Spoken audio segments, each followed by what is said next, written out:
এই যে ডালিম ধরেছে গাছে, গাছটি যত্ন করার পরে এই যে দেখুন ডালিম এসেছে। ডালিম গাছে এই টবটা যদি বড় করা যায় তো তাহলে আরও ডালিম ধরতো।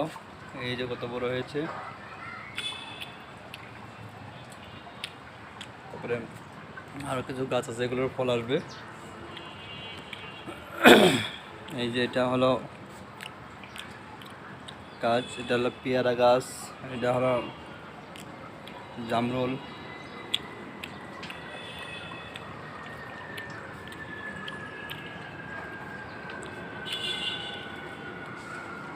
এই যে যত্ন করার পরেও বেদনা আসছে, দেখ কত সুন্দর।